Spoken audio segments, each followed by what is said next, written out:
민준 아나운서. 네. 혹시 역 주변에 누가 물건을 이렇게 하나 들고 쭈뼛쭈뼛 이렇게 주변을 이렇게 살피고 있다 이러면 혹시 그게 뭐 같으세요? 혹시 그 주황색 캐럿? 채소, 예. 정답입니다.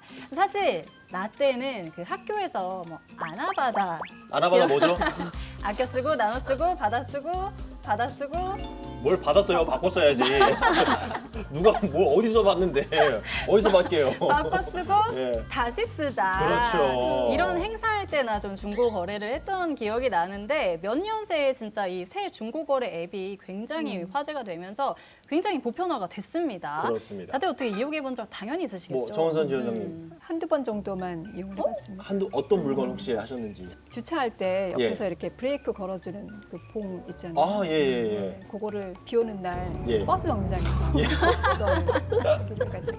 흔한 어떻게 모습이죠. 쿨거래 하셨나요? 네네. 아, 그렇군요. 우리 또 변호사님은 해보신 적 저는 있으신가요? 이사할 때 그 에어컨이 필요 없어져서 에어컨 처분하려고 네. 네, 팔아봤습니다. 오, 정말요? 에어컨이요? 에어컨은 상상도 못한 물건이어가지고 어떻게 그래도 거래가 잘 원활히 진행이 됐나요? 직접 그 설치업자 오셔가지고 네. 철거하고 네. 그대로 싣고 가셨습니다. 오, 그렇군요. 뭐 이렇게 정말 많은 분들이 이제 중고 거래를 하고 계신데요. 내가 돈을 주고 샀던 물건이 이제 나에게는 좀 필요가 없어졌을 때 이렇게 다른 사람에게 다시 돈을 받고 넘기는 행위인데요. 돈이 되는 소비. 오늘은 돈도 벌고 환경도 생각하는 중고 거래에 대해서 한번 알아보겠습니다.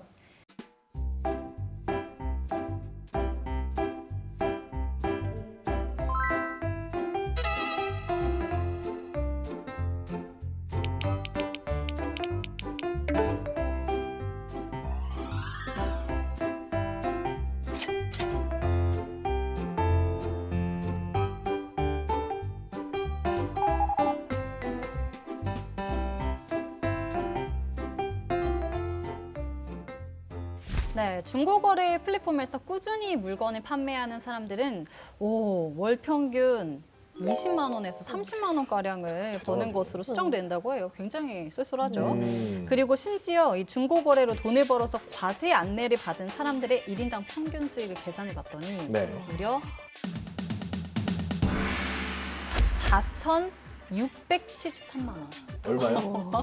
4천만 원. 4천만 원이요? 아니, 어마어마하죠. 이 정도의 액수라면은 정말 웬만한 직장인의 연봉에 가까운 연봉의 오히려 그 이상인 그런 액수인데 이 중고거래 고수들에게는 뭔가 다른 판매 방식이 있나 봐요. 그래서 제가 조사를 해왔거든요. 예. 이 중고거래 고수들이 입을 모아 말하는 원칙이 있습니다. 자, 이것도 다 받아 적으세요. 네.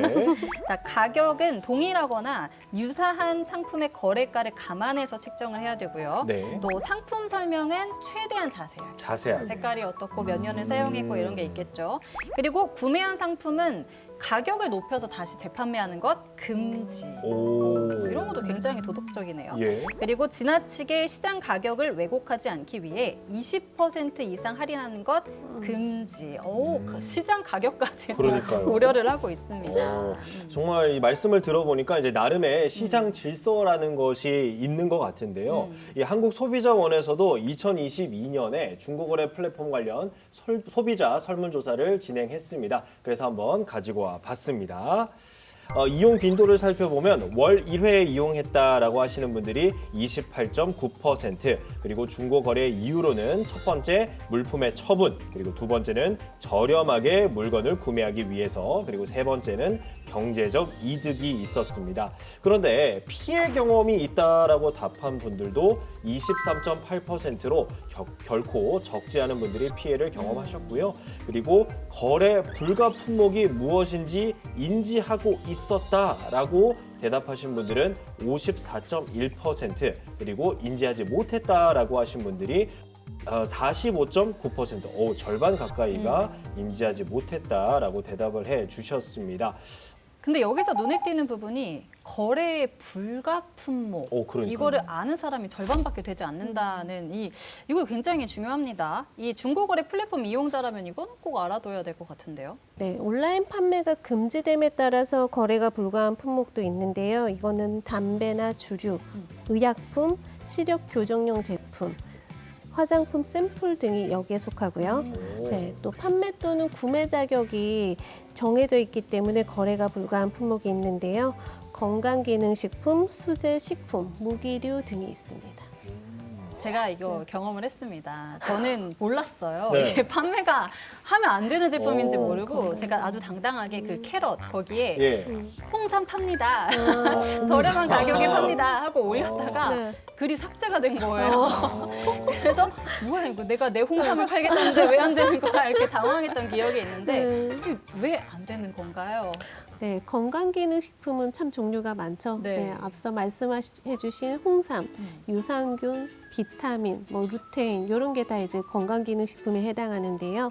건강기능식품에 관한 법률에서 판매 자격을 제한하고 있습니다. 네, 영업 신고를 해야 판매가 가능하도록 규정하고 있기 때문에 개인 간 판매가 불가한 품목입니다. 아하, 제가 무지했네. 네.